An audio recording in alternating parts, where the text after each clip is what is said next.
Welcome to Speak of the Devils, the premier podcast for Sun Devil football.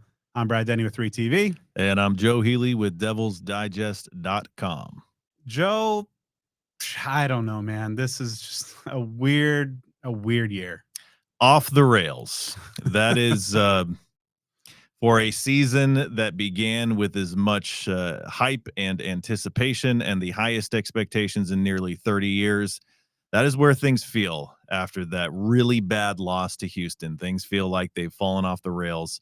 The performance on the field, the aftermath, the injuries, though ASU's not mathematically eliminated from Big 12 title contention, the mixing it all up into a pot feels like, though this season can still be salvaged in some ways, it feels like you're kind of officially at a point where folks will consider it at least some measure of a disappointment, realistically, regardless what happens, barring a major miracle. Yeah, I think like two things can be true, and maybe we'll dive into it later. Like, I think that this season to this point is a disappointment. It also, I think, speaks to how much better this program is. Like 5-3 is a disappointment for a program that was 2 years ago, coming off of back to back 3-win seasons. So I think both things are true. But yeah, it just after that huge win against Tech to just come out flat, fall behind 24-0, get shut out at home, a place where you won 10 in a row. And yeah, but this is the same record conference wise that they had last year when they made their run. But as you said, this time the numbers aren't necessarily looking in their favor, but still a lot of football to be played. Don't want to be completely downers, but we will of course dive into what in the hell happened against Houston that led to their shocking defeat to the now 7-1 Cougars. We'll also be looking ahead to ASU's Big 12 title game rematch in Ames, Iowa against Iowa State, a team reeling on their own. Also, losers of 3 straight there. We're going to be going behind Cyclone lines with Bill Seals of CycloneReport.com. Also talking to ASU wide receiver Zechariah Sample, a guy who's starting to see his role expand, as well as ASU's new QB2 for this week, true freshman Cam Dyer, a player that has got a lot of folks really excited. And the reason, Joe, that he is now QB2 as we dive into the news segment. Sam Leavitt is unfortunately going to be out this week. Valiant effort, got knocked out on the first drive against Houston. Tried to get back in real quick, but Kenny sent him to the locker room. Like, you were getting some imaging, came back, and ultimately was knocked out for good in the fourth. Yeah, and this is obviously the timing is terrible for a number of different reasons. I mean, he's coming off his 2 best passing games as a Sun Devil. Starting to find some different receivers in both games. Just though there were many issues against Houston, his performance I certainly wouldn't count as one of them. And obviously, the plays that he made against Texas Tech and being able to help will ASU to that victory is a big deal. So yeah, it's once again he's on the shelf, and that's truly unfortunate. Jeff Sims showed some sparks against Houston, led a touchdown drive, but it's been a dip. Anytime you lose a guy the caliber of Sam Leavitt and the lofty future that he likely has ahead of him, that's going to be a drop off. And so, though Iowa State is reeling in its own right, as you mentioned, 3 straight losses, they and ASU have a lot of similarities this year as far as what was expected of them and what reality is through 8 games.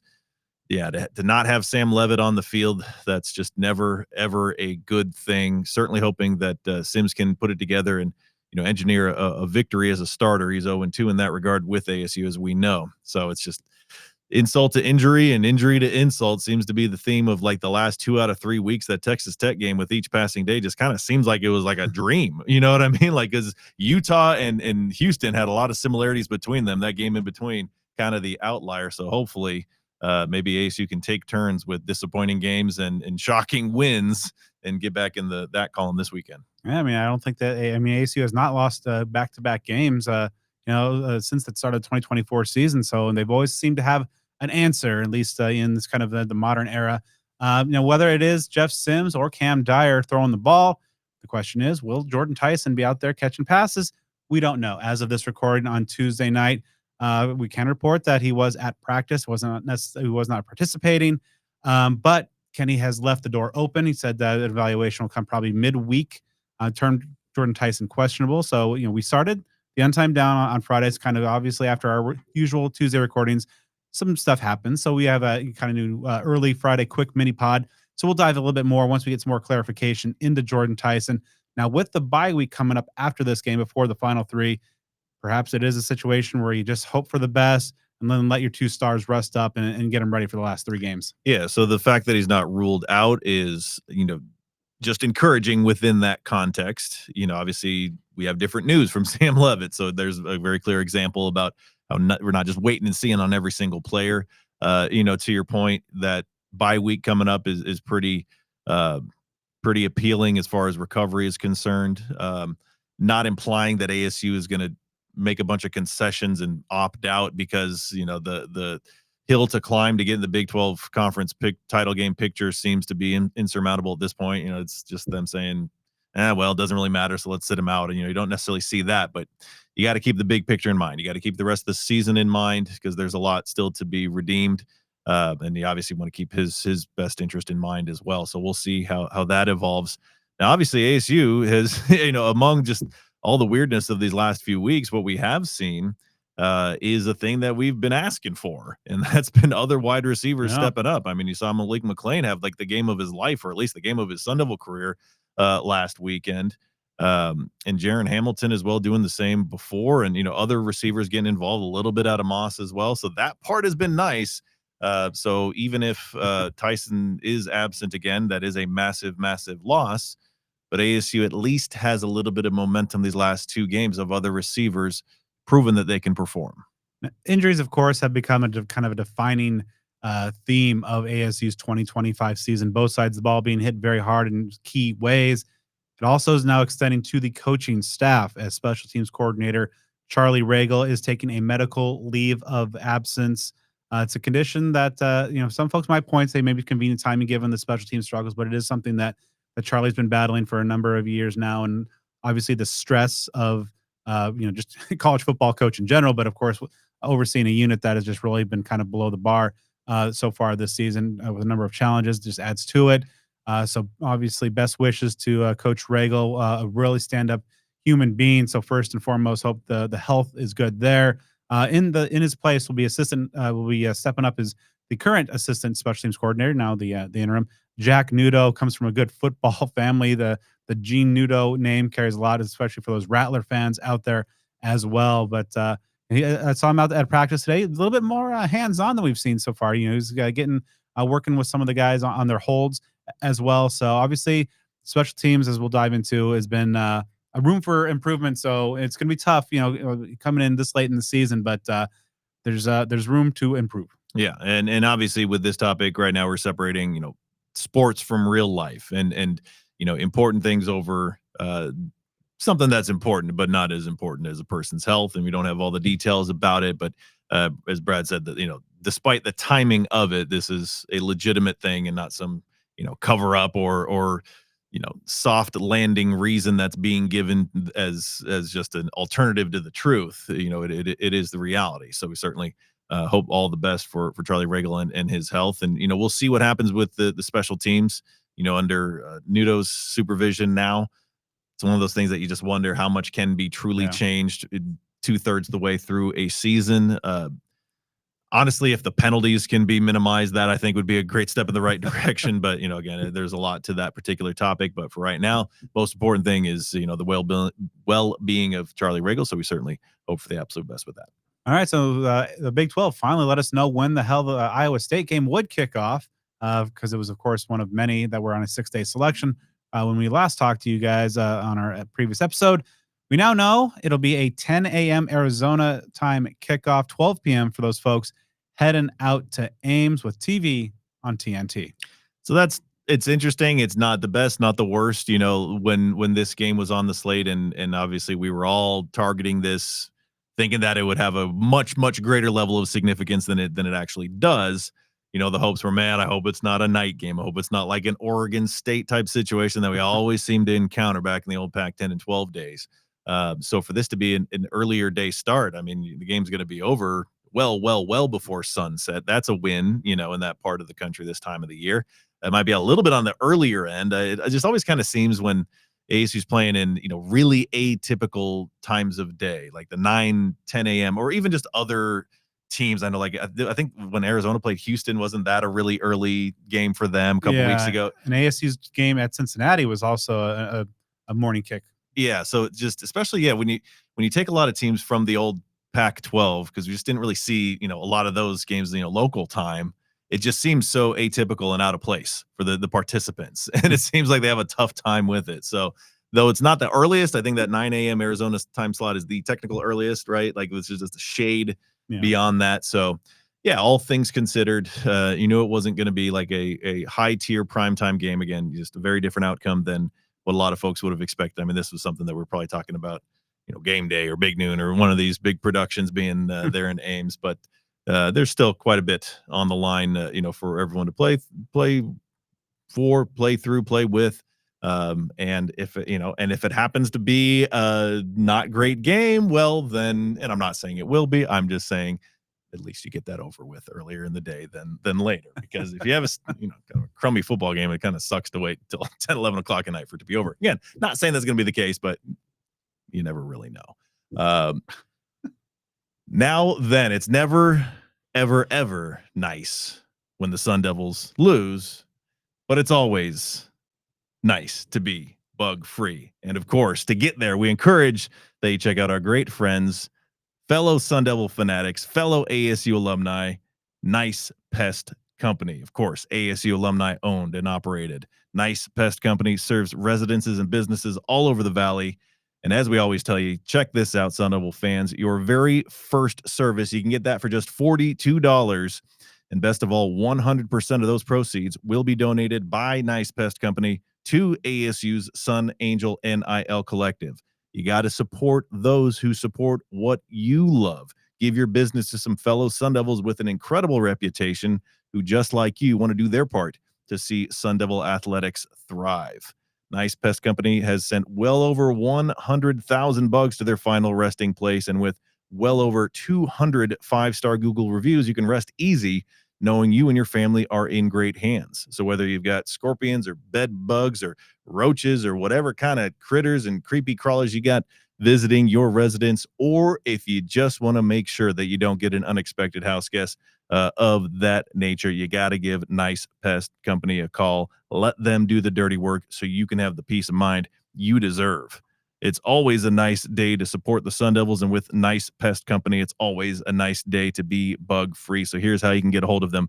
Check them out online at nicepest.com. Again, that's nicepest.com for a free quote. And be sure to follow them on social media, Twitter and Instagram at Nice Pest Company. All right. So before we dive into chatting with some of the ASU players here, there's probably one news item that maybe we warrant a separate discussion here. And because it has already been such an insane beginning to this coach silly season, the hiring and firing cycle. Of course, now there's a lot of names and speculation, folks wanting to get some clicks, drive some web traffic, and of course, a lot of these lists, these national publications, just like to maybe throw a wide net, regardless of the level of merit to them. And so, Kenny Dillingham's name, as a guy who's successfully got a program turned around, is now being thrown around as UCLA, LSU, Penn State, Florida. Just all these. Basically, any opening, they're going to throw out. Oh, this guy's a good coach. Joe, do you think at this point that, with the season kind of on the brink, that now it might be a coaching tenure running its course?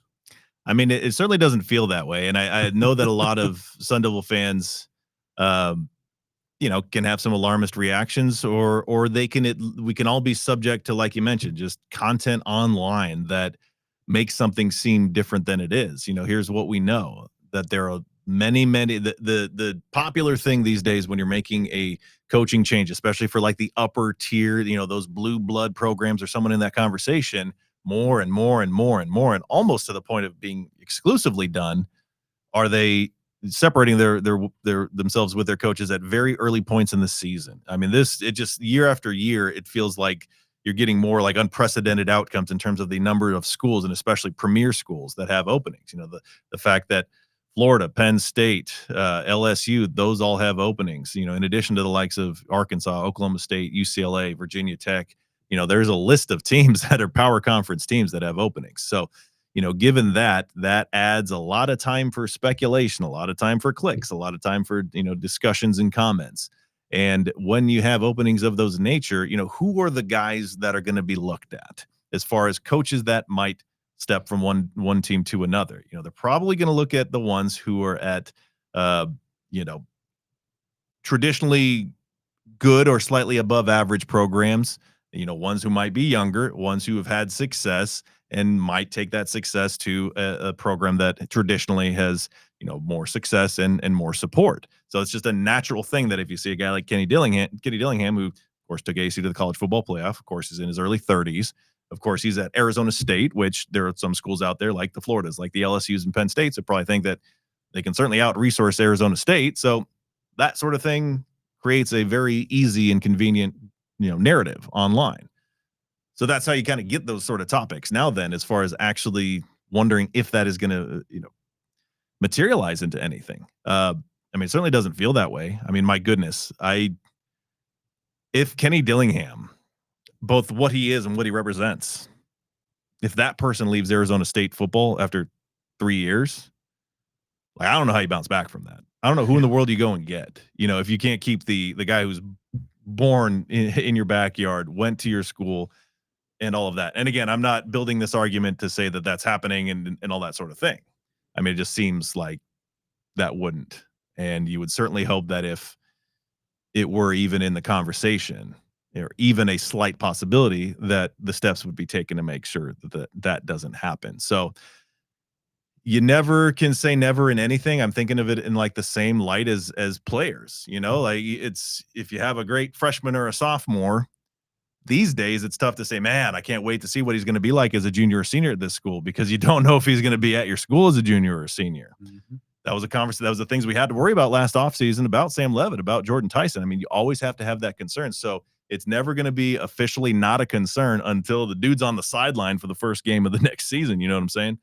But as far as plausibility, there you go. It just doesn't really seem that would happen. And again, just given the success that he's had here, and you would hope that the resources would be in place, that if it were a legitimate concern, that it would be remedied. Yeah, I think during Monday's presser, there was a bunch of sound bites that made the rounds online on social media that fans were saying, "Oh, he didn't say no. He didn't say no." Well, he didn't say no. That's correct. But he also, in a very Kenny type of way, shot him down. And like for all the reasons that you've talked to, for all the common sense reasons, and like he just got a nice hefty bump in his salary, I believe to the like 5.8. Now, granted, that's not Kurt Signetti money right now, but also Kenny's sly. Like, and this time of year, agents are doing their thing. So I don't think this is like, starting the ball rolling on getting any kind of lead, but maybe a nice little like, hey, you're always playing the leverage card if you can. Yeah, if you're a wanted commodity in just about any capacity, and you can do something within the realm of ethics and legality and that sort of thing and strategic advantages, that's just business. Now then, yeah, does it make for some tense moments because you got folks online that are thinking that because he didn't outright say, no, I'm never leaving, I'm coaching Arizona State University until the sun burns out, that there are going to be some concerns that dude might bounce. So yeah, right now, this discussion could go on, a lot of different ways. Right now, I feel like there are only 3 jobs that are like a distinct step up from Arizona State historically, just historically, not even presently. A team like Florida has struggled for a bit, but they still have that national championship resume, that sort of thing. Penn State, LSU, obviously have had a lot of success as well. So, yeah, we will see how things unfold. It is a really, really weird space to be in right now, to where we're simultaneously processing the thoughts of the season kind of falling apart while also talking about the possibility of the head coach leaving. It's either one or the other kind of thing. But again, it would be a tremendous shock for any departure to occur. Just a tremendous shock. We can't predict the future, but again, anything other than him returning for 2026 and the foreseeable future thereafter would be a shock. Yeah, I would say the last thing I'll say on that is, yeah, absolutely shocking. And I think Obviously there's the jobs available now, and then there's going to be more jobs that open up. Like I would say at this point, when Jed Fish leaves Washington for Florida or Right. Yeah. UCLA, probably UCLA, so like those domino effect. But I don't see anything happening in which that's, oh, Kenny's making that jump. Kenny's Or making like that if jump. Lane Kiffin went to Florida or something like that and Yeah. Old Miss is open, like those, yeah, those dominoes type of situation. Although, man, it's just like the thing that was in the back of my head is because I've said it multiple times over the offseason and didn't want it to be like some prophecy of, let's the ASU fans like, I don't know, don't get too comfortable because look at what happened to the University of Arizona from 2023 to 2024 and a team that was, just skyrocketing with some young talent and double digit win seasons and really expected to be off to the races. They crumbled and fell apart in less than a year. Obviously, the catalyst there was a coaching change. So I'm like, I'm not trying to be right. I don't mind being wrong. That is definitely one I don't want to be any kind of right about. All right, so here's the scenario that I do see of Kenny leaving in any time in the near term, and I guess that would be 5 or less years. NFL. Now, how would ASU fans feel if, say, as the current trajectory of the Cardinals is bad? Mhm. Jonathan Gannon, I don't think is a good head coach. Granted, I don't follow the Cardinals. I'm a Steelers fan, but say they make a move and they want to win how would ASU fans feel about Kenny staying in town but moving up a level?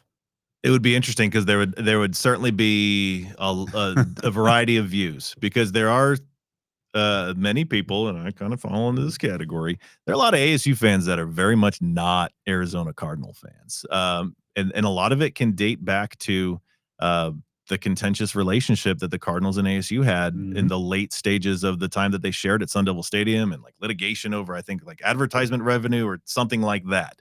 So there are people that are kind of in that boat. Uh, and then the ones who are diehard ASU and Cardinals fans, and there are numerous of those folks, I would still think that they would probably be displeased with it because I think, or at least maybe my outsider view of it is it's probably easier for the Cardinals to go get a qualified head coach than it is for ASU. And if that's the position and if he's had the success and the team's had the success to warrant him going to the NFL, it's just probably going to feel like, again, it's much more difficult for ASU to find and retain a coach that can do that at the college level than it would be for the Cardinals to get that at the NFL level. So I think that there would be folks that are, happy with it in a sense, like, oh, okay, cool. My NFL team got the coach that I love. So that's good. It kind of breaks down to like how big of a Cardinal fan versus a ASU fan are you? So, um, yeah, I think by and large, folks would probably be pretty displeased. It would be the best case scenario of a departure, because it's not another college program. And it's not, the Cowboys or just 49ers or just insert some NFL franchise that Arizona sports fans would be very displeased to see their head coach from ASU leave too. So yeah, that would be quite interesting. I mean, this is relatively uncharted territory, as folks know.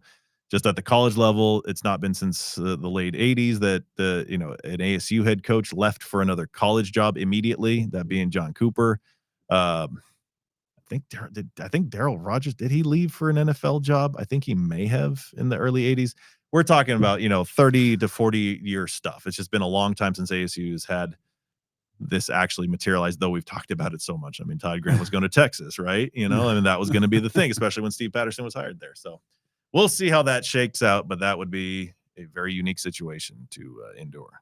Yeah. So before we start talking to a couple players, I think we can safely say it's all moot. Like he's not going anywhere. And can never say never, but I think this is fairly close to that mark. And I think just the timing of it too, like not to stretch it out too much, but I mean, this is after a deeply frustrating game that, I mean, really, really seems to have altered the potential of this season. Like that loss right there is what separates you from being in contention versus not. And so it's just like for that to be the question for a guy that, you think back to the goofy question that we go back to a lot about, who's your favorite band in training? Didn't he just answer that because like I was listening, like it was just kind of like Yeah. this is not really a priority to me. I'm just going to give you a quick answer to get this over with, kind of thing. Like that kind of strikes as a similar thing because he seems like when his mind is focused on certain things, when you bring in abstract topics, it doesn't even really matter. Yeah, because he was asked about that, and he was like, "It's useless." I mean, all this talk is useless, and So I think again, we'll see how it all shakes out. But it would be the biggest shock of any feasible shock. Best way I can describe it. Now then, ASU is looking to get back in gear as it heads its way up to Iowa State. And if you are jonesing for a new vehicle, like you're jonesing for ASU to get back in the win column, your first and only call needs to be the Jones Auto Group. Jones Auto Group has been servicing the state of Arizona and the Sun Devil community for more than 50 years. With multiple locations across the state, it is a fact. Jones Auto Group was the first and original provider of vehicles to Sun Devil student athletes for NIL purposes. And biggest part here, it is your support that enables them to continue to do that year after year. In addition to their unwavering support of Sun Devil athletics, Jones Auto Group offers unique tax advantages due to their dealership locations that can potentially save you some big-time money. Doesn't get much better than that. When you're shopping for a new vehicle, you get to work with a fellow Sun Devil who'll treat you like family and can potentially set you up for some big-time and unique savings. So here's what you do. You contact Parker Jones, not only the owner and GM, but a third-generation ASU alum, and just like you, a diehard Sun Devil fan. Here is his cell number. Take it down when you're in the market for a new vehicle. He's got to be your guy. Trust me, he takes great care of all fellow Sun Devils. 602-881-8998. Again, 602-881-8998 for Parker Jones. You can browse their inventory of new and pre-owned vehicles at jonesautocenters.com. Jones Auto Group, Arizona's best since 1970. All right, let's talk to a couple of Sun Devil players on the offensive side of the ball before we dive into our review of ASU's loss to Houston. First up, you'll hear from wide receiver Zechariah Sample, we've been raving about his explosiveness and his potential for a while. Now seeing an expanded role on special teams and on offense. All right, so being much more involved in the offense and in the special teams this last couple weeks. How good is it after kind of the work you put in to start seeing that manifest on game day? I've been grinding my butt off for the past years since I've been here. I came in a little mature and immature over the time, just talking with Coach Regal and spending time with Coach Hines, just getting those one-on-one talks. And really just maturing on and off the field has really set me to where I got to last week, playing on offense and playing on special teams, getting somewhat returns. It just really put me a step forward where my legacy is here to be for. Through that maturation process, what do you feel have been some of the most valuable and impactful lessons that you've learned? Honestly, patience. Patience is the biggest thing for me. I've always been somewhat of an impatient person. I always wanted it now and never to wait. But learning that has set me to where I am now, and just taking it day by day and not going, oh, I want it now, is when my time is here, when my time has come, take it full advantage for it. Now being in that mix on the offensive side of the ball, and had a target, a deep target. Look, you had your man beat there. So, once those start to dial in, how impactful do you think that you will be on this offense? I think I'll be pretty impactful just because I can open up the field. Same thing with Jaron. I mean, both of us, you can't stop two speedsters at all. Somebody's going to be open. Of course, this week, Jeff Sims is making the start. So, what is that like, from a receiver's perspective, to be working with multiple quarterbacks during the flow of a season? We do pretty well with it, honestly. Just we get repetition for both of them every day, even routes on the air. Sometimes Jeff will step in with the ones, even when Sam's playing. It's just they do well with us. We have great chemistry. We have a great bond. Our team's very close. So, I mean, just, yeah. So when you're back there, for a punt return, ball's in the air, it's one of the most perilous spots for any football player on the field. What's that like? How do you monitor, all right, I'm going to catch this, fair catch? Are you looking at possible return avenues during that flight? Honestly, just going off the call that we get, either it's a hold up or a block or a return, one of the three. And then by that, I go off the spin of the ball. I peep the ball for a second, look back and see who's in front of me, and I'll just determine off of that. They're facing a pretty tough Iowa State defense this week. What are some of the things that jump out to you about this Cyclone defense? The starting corners are out, so I mean, take full advantage of that. We got some zone beaters. That's all they do, honestly, and they can't guard speed. What I've seen on film, so it's gonna be a blast. Obviously, your teammate Jordan was out last week. Kenny mentioned that, although he was out, his presence, just being here, kind of coaching up his teammates, some of the younger guys in the receiver room as well, just really valuable kind of presence to have there. Is that something you noticed too? And,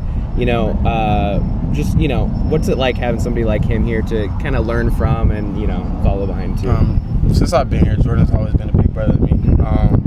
This even before last week, he had a little pep talk with me, just telling me, look at everything with your eyes, catch it, take a picture of it. You saw before the game last week, me and him were catching the ball. We stayed out before almost the last people in there, just catching.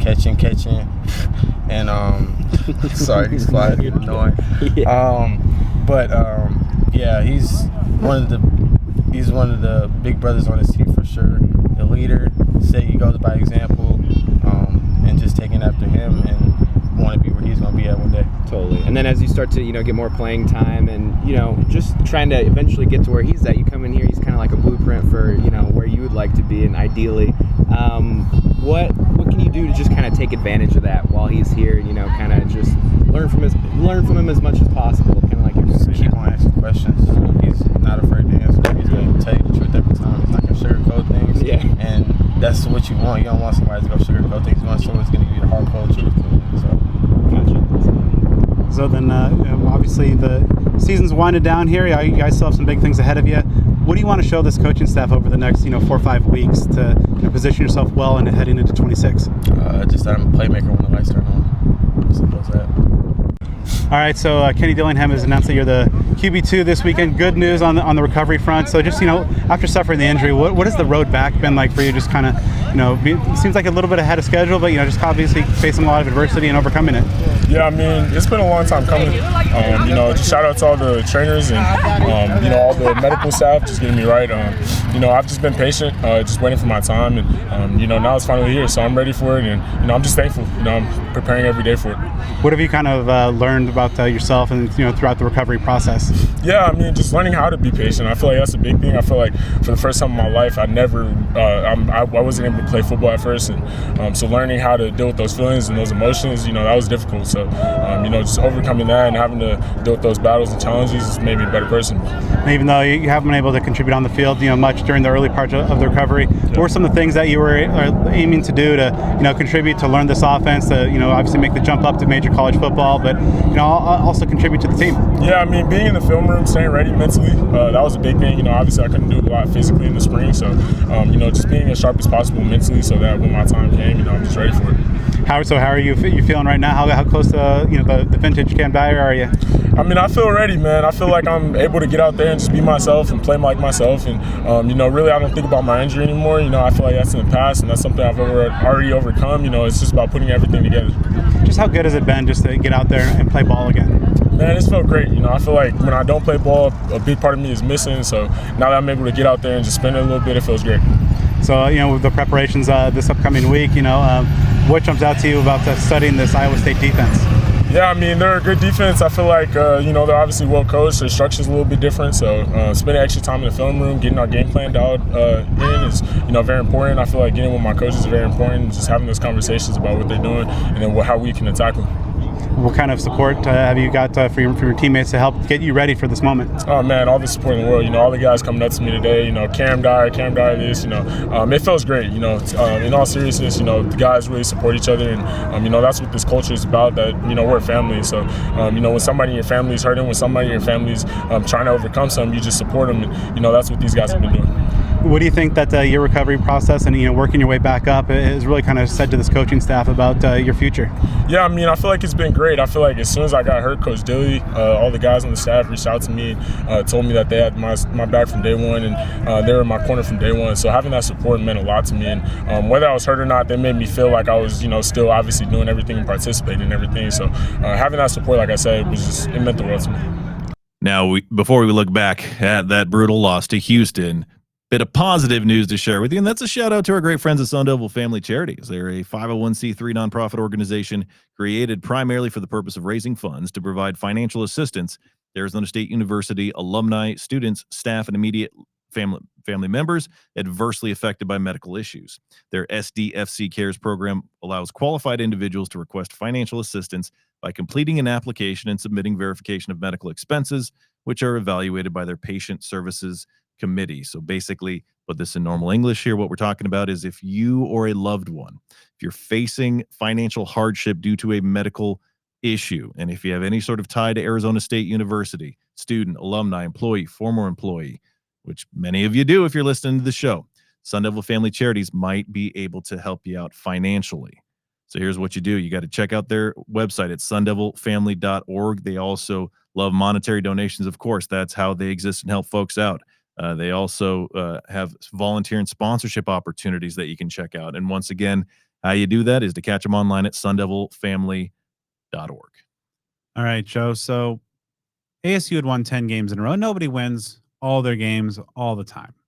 But those win streaks ultimately get snapped. But the fashion in which ASU's 10-game home winning streak ended was wild. I mean, I think it was a 3-phase meltdown. You saw this team continually just make some mistakes, shoot themselves in the foot. I mean, we've seen this already so far this year. Like a pair of 17-0 deficits, down 28-3 at one point at Utah, and then getting shut out at home through 3 quarters. Down in the fourth quarter, 24-0. Before we'll get into made a valiant comeback. Actually, weirdly enough, had a chance to tie the game with a couple minutes left on the clock. But this is not the character of a team or that we thought that we'd see, that we saw last year. And with most of the cast coming back, it's just, as we talked about, it's just weird. Yeah, I mean, it's at some point in every game this year, ASU has had some significant lapses. And there have been far too many games with really slow starts, especially in really big circumstances, like really big games and really big situations. Ones that a championship caliber team with a championship caliber culture can kind of look in the proverbial mirror and know that, okay, we got to step it up. And so that's a reference to, say, the Utah game a few weeks back after the bye week, Sam Levitt being out. The defense really should have been able to circle the wagons and say, we've got to do our part more than normal because we got to pick up that slack. And that was not the case. Like we talked about before, that Utah game, Jeff Sims was not the reason they lost. What didn't provide tremendous success, but there were other aspects at play. And then you get through that miraculous win over Texas Tech, which just seemed like it got things going in the right direction and that this season was going to get real special, real quick, similar to last year. And then you just show up and you start that Houston game. And though the defense, rebounded and was great for like the final 3 quarters and then some, it was really those first 2 drives, the defense was completely asleep. And the offense couldn't do jack for the first half. The special teams was a nightmare the entire game. It was just so absolutely disheartening that, the conversations that were being had in like the late third quarter are, oh, when was the last time ASU got shut out? That sort of discussion. Didn't end up being that way. And obviously it was a 1-score deficit, but this is a game that on paper for the folks in the East Coast who looked at the box score online, didn't really know what this game really was. Cause though it was an 8-point win for Houston, it was a different story through the majority of the game. And, you just had Wegman that was just running all over them in just like a really deliberate fashion. And the tight end Koziel, ASU just wasn't really trying to stop him that hard. I mean, he had a lot of open looks. So it just reeked of a game where the preparation wasn't there. And by the time that ASU got things together, it was kind of too late. I mean, you could put together a pretty easy situation where it's a 1-point loss. I mean, there are 2 makeable field goals that were missed. I disagree wholeheartedly with the decision to go for 2 on, the first touchdown that they scored or an early one where they went for 2. So in any event, just a very disheartening game, not just the outcome, but what got you there. And it just feels like there's this quality about this team that it had last year. And that's what made it special last year. It just seems like it doesn't have that quality this year. And it's weird to think that that's only one player. And I don't think it's just one player, but it makes you realize how special that one player is. And y'all know who I'm talking about. So here we are, deeply, deeply depressing game. It feels like this is the third if not more time this season that I've said this is the worst effort that I've seen at ASU in the Kenny Dillingham era, all things considered. You know, there've been multiple games this year that have taken that title. So where we are, again, to sum up, we've said it multiple times this episode, is that it really feels like ASU is effectively out of the running for the Big 12 conference title picture. And so how do they respond from having those lofty goals off the table, in addition to dealing with injuries? We will see. But this game, to me, and maybe there's a scenario where I get proven wrong, but this loss to Houston, to me, feels like it broke the 2025 season for ASU. Yeah, we definitely will see, and I think the leadership is really where we're seeing, the 17-0, 17-0, 24-0, and yeah, I mean, Scat get well soon, by the way, is a huge hole, but I also think you're seeing, some of these massive injuries to guys that are very important voices in that locker room. And while they're obviously still part of the team, Ben Coleman was out of practice today. Good to see him back, but that's a huge leadership gap. That it's different when that guy's not out there on the field. Like Xavier Alford, I've raved about his leadership and the impact in the intangible ways, but he's been off the field, and that's been mitigated a little bit by the great play of like Boogie Wilson. But Boogie Wilson at this point in his career is not that Xavier Alford caliber leader, and you're just not. And so I'm not saying that like it's necessarily on these people, but I think as you touch on, it's like kind of the collective thing, because like that fire, that resiliency that we've seen flashes of, and that's what I think makes this season so frustrating. In addition to just kind of kind of maybe the return to the injury luck, um, is that we know this team can do it.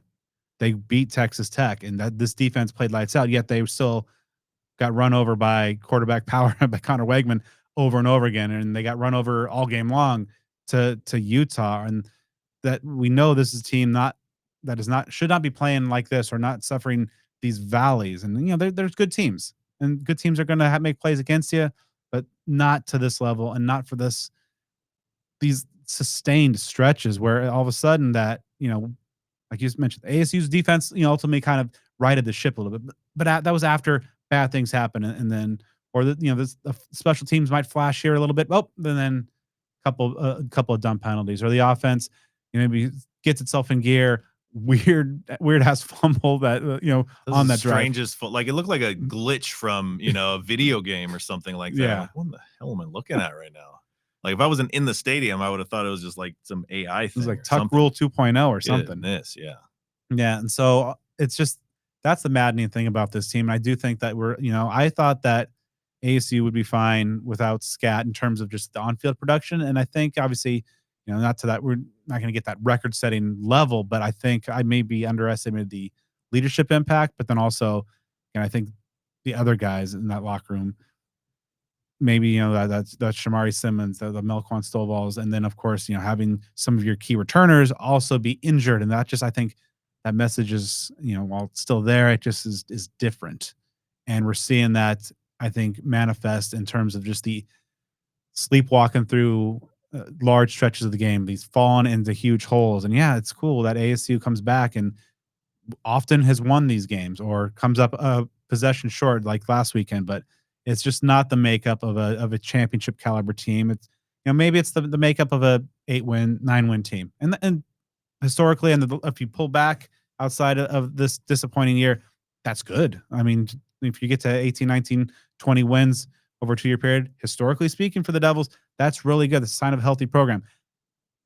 Also true is that it's very, very disappointing, and I think well below this group's collective potential. Yeah, it's kind of like what we saw in 2007, if you'll remember that, where ASU was just habitually seemed like they weren't even comfortable until they were down 14-0, 17-0. I know they were down 19-0 in a game to Oregon State that they won, and they won a lot of those games. Now then, however, that was a 10-win team that fell short of winning a conference and lost in the Holiday Bowl, because when they played the elite teams on their schedule, they got smacked around by USC on Thanksgiving. Texas beat the brakes off them.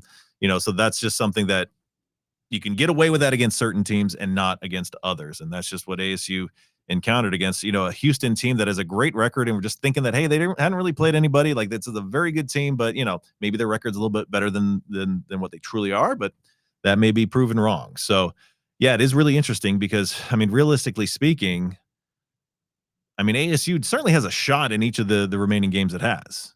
Of Iowa State, I'm not super high on the odds here, but they've not been playing well. And then West Virginia and Colorado are playing like trash, quite frankly. Yeah, And the last 3 games are against like currently like the 3 of the worst, or at least in the rankings of the conference, like the 15th, 14th, and 12th yeah, and so I in the mean, standings. if you can get that ASU team from the vast overwhelming majority of that Texas Tech game, or like that second half against TCU, or bits and chunks of that Baylor game, I mean, then that team can win out, and that can be a 9-3 team.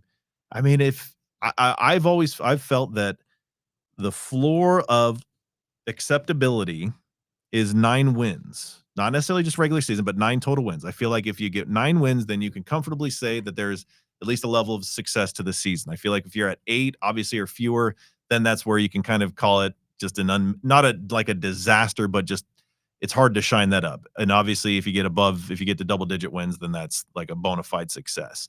So that's kind of still what's possible, and that still is technically possible with one more loss as long as they go to the postseason. So there are some I believe the top tier objectives, again, barring the craziest infighting among the conference that you may see, those top tier objectives feel like they're off the table, but it's not all or nothing. I believe that there's kind of like a secondary tier of if you can do X, Y, and Z, that still says, you know what, this was a successful season. And if you pair that with 2024, that is a good trajectory. And I feel like that's 9 wins. That gets you to 20 across the 2 seasons. A nice round number. Oh, by the way, that matches the best 2-year total for Arizona State. That's what they did in 96, 97, what they did in 13 and 14. So that keeps you in that conversation. And I like superlatives and notes and things like that, to where you can say, hey, the combined wins they have ties for the most that they've had since the 70s. And that's just kind of a nice little PR thing. Also, if you get to that end goal, what you're doing is you're very likely retaining the Territorial Cup, and you're very likely not only getting to, but winning a bowl game. So again, that's a level of success. So I'm not in the position to call it like an unquestioned failure of a season, though the top tier goals appear to be off the table. But again, the margin is very slim, because all things considered, you can lose like one more total game across the remainder of the season before, at least in my opinion, you're in the territory of like, okay, we cannot question it. This is a disappointment. I think that's fair, with the obvious injury caveat, like say, Sam doesn't play anymore. Right. Yeah. I think so, but I think that's very reasonable. I think all the people that have been saying season's over, I'm checking back in a fall camp or something like that. I don't know. I don't want to go so far as to say that's loser talk, but that's just weird talk, I think, because so much of this where this program is, and maybe it is because it's almost like year 2 and 3 are reversed. Yeah. Like this should have been the come up year of just like, okay, this is 7 or 8-win team, and then in year 3 they win the conference. Maybe they're that year ahead of schedule, threw everybody off, made everybody's expectations, including I think I had ASU going 10-2. Yeah, in our roundtable, I had 9-3, and the 3 of y'all had 10-2. I remember that because we only went regular season, and so yeah, that's where we are. I'm the only one that could technically be right, but not a lot of life left in that prediction. Yeah, so I think that maybe folks have just let that. I mean, again, to reference what I said off the top, I think multiple things can and are at this point true. Now we'll see how the last 4 games and over the next 5 weeks in the postseason plays out. I think that will shape a lot of the trajectory, because a lot of 8, as I think we said a couple times over the Todd Graham years, like not all 7 and 5s feel the same, because there's the vibes and the trajectory. But we're not getting ahead of ourselves. We should maybe adhere to the Bruce Snyderism of one at a time. But I guess overall we should just maybe mention a couple things about just the specifics of the game. And I think really like one of the issues on the offensive side is that the offensive line continues to be very, I don't say bad, but like poor. I mean, this is like I think like a C- type of line, D+ from we're seeing now. Of course, there's injury issues. They've been having to plug in some different guys. Some younger guys like Mekhi Stewart are getting some significant run there. But man, I was just crunching some numbers. I mean, this is the back-to-back games now under 100 yards rushing, after ASU had been one of a very effective rushing team. With Ben Coleman in that lineup in those games, 215 yards on the ground per game. Without Ben, and that includes Utah since he went out pretty early, just 107. Mentioned that like there have been double digits the last couple. And I think that hasn't, manifested itself in terms of just the pass protection has not been great. Your quarterback is getting beat up a little bit.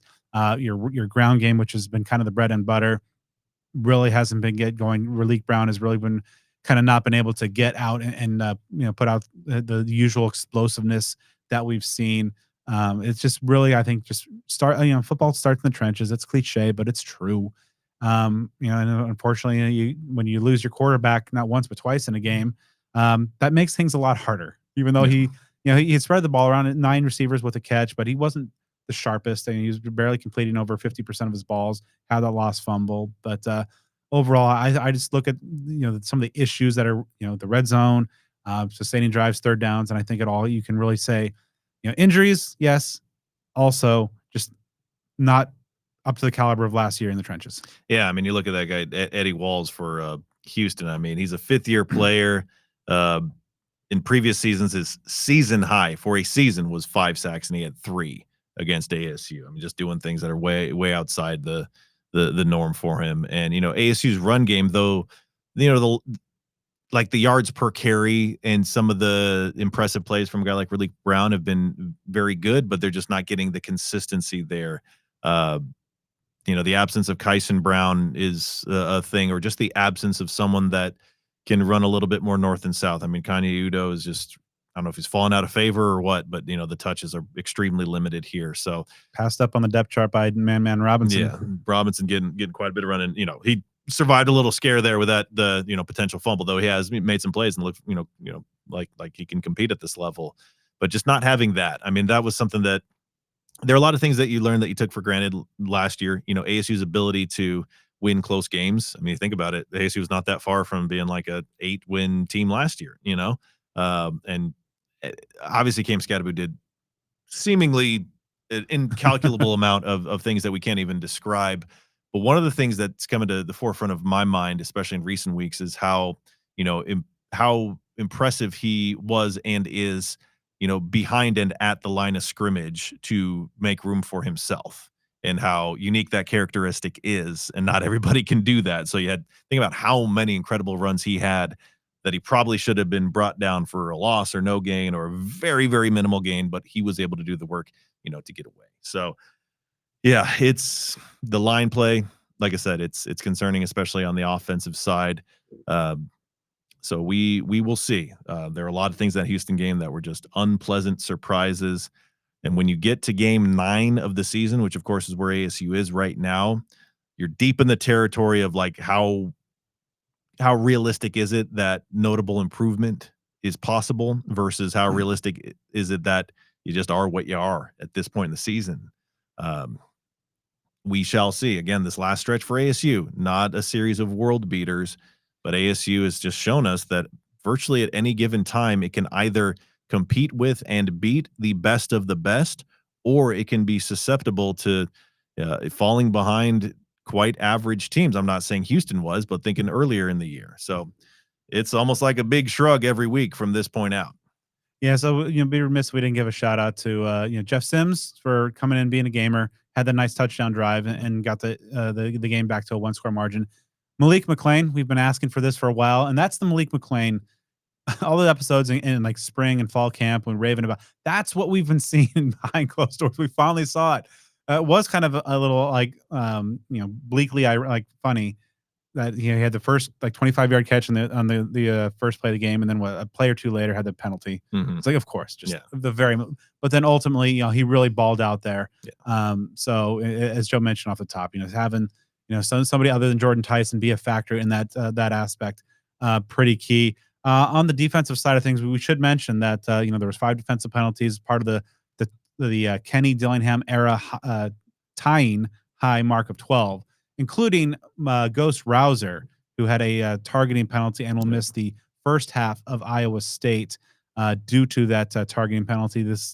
They need a yellow-red card system for these goddamn penalties. Yeah. And I'll shout out Cam Harpole. I believe that was his first career touchdown reception at the college level. He's got 10 catches. I mean, he's kind of quietly become a target, and he's catching the ball, so that's cool to see him get in the end zone. Yeah, so there are some pieces of this. It's like, man, if you'd show me some of the numbers, especially offensively, I would have thought that ASU would have won it by, maybe at least 7-10 points, It's like something like that. yeah, like you mentioned, like the Like, box score was like kind of like so deceiving to somebody on like didn't see it because yeah, ASU outgained Texas Tech or excuse me, but they did Houston. that too, right? Yeah, like over 400, like 20 some odd yards of offense, and just some of the numbers, and you have a receiver go for a buck 59, and yeah, just but it like, and then you relatively keep the outside of Wegman the run game in check, and Kozel went off a little bit, but no other receivers really hurt you.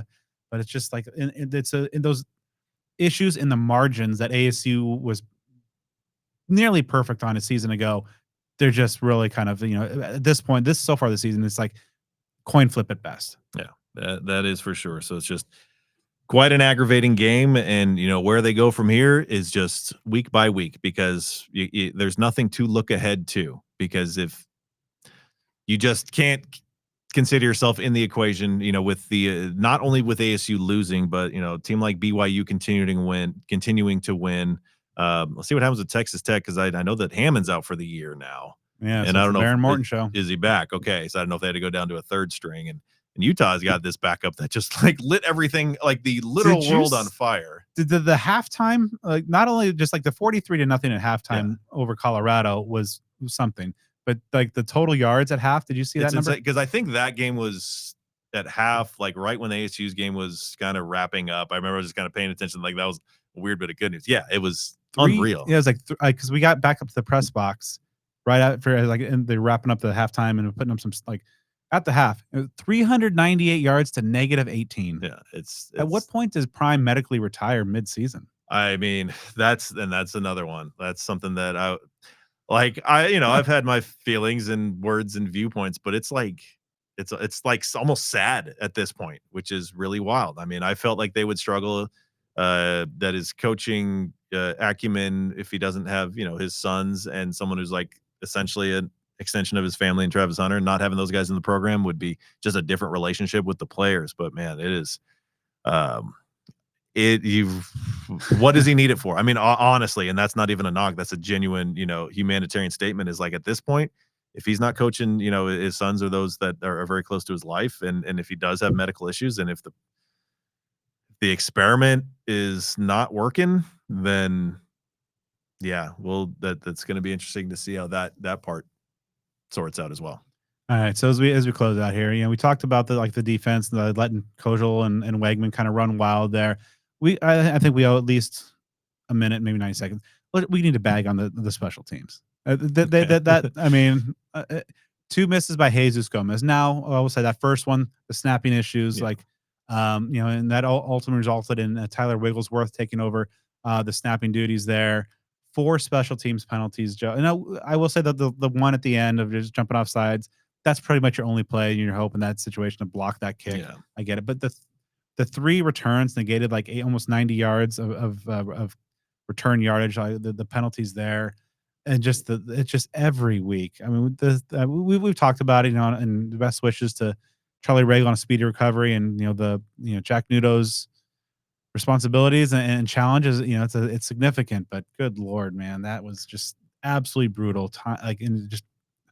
I'm at a loss for words almost. Yeah, like 1 out of 3 for Gomez, like you mentioned, and I mean those are some big points. And Floyd back in action, but averaging under 40 yards on 4 punts. The returns, he got a little something, but nothing great there. And like you mentioned, I mean those penalties. It seemed like every return that that ASU was returning the ball. It felt like every one of them had a penalty attached to it. And some of them at least got you some excitement. And obviously, this has been a thing. I mean, there was a touchdown that was taken off the board on a kick return earlier this season, for a penalty. It just feels like it's that there's always going to be something, and it feels like a shocking surprise when there is a positive play, and it's unfortunate, because you have a guy who's a really good place kicker, just had a couple games with a few lapses, and then some of those are not on him, block kicks against Utah, that sort of thing. Kenyon Floyd started off well, but that injury just really is something, and it's circumstances that are just making it difficult to get those numbers up, and it's such an overwhelming thing because we've seen special teams issues in the past, but I don't know that I've ever seen it this widespread. We say like special teams, like, oh, the kicker's not good. Like that's like, what it's meant at some point. Or, oh, not punting the ball great. Or you don't have a returner that can get you, 10 yards on per punt return, or going to score touchdowns on kick returns, like these things that you feel like because there's an absence of standout play that implies that it's bad. But this is just a whole different thing when it's just like, yes, there have been, bits and pieces here and there. Of course, Jesus Gomez has won like 3 special teams player of the week honors, I think. He was the reigning player of the week and heading into this game. Yeah, exactly. And so it's you've had those, but as far as just the overall concern that at any moment in any phase of special teams, whether you're kicking, whether you're receiving, punting, whatever it may be, that something bad and drastically bad can go wrong at any given time, and you're justified in feeling that way, man. So, at this point in the season, again, goes back to what we said a moment ago, where it's like at this time of the year, kind of are what you are, right?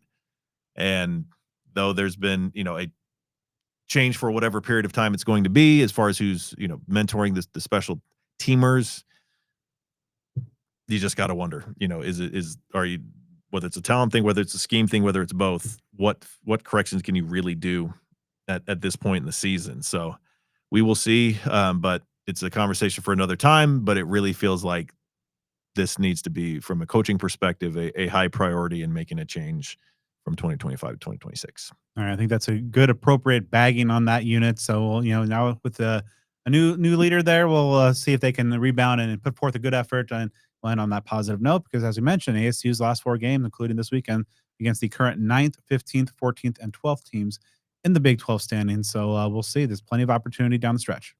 Now then, before we get to know a little bit about these Iowa State Cyclones with our Know Your Enemy segment, this one right here is for the homies.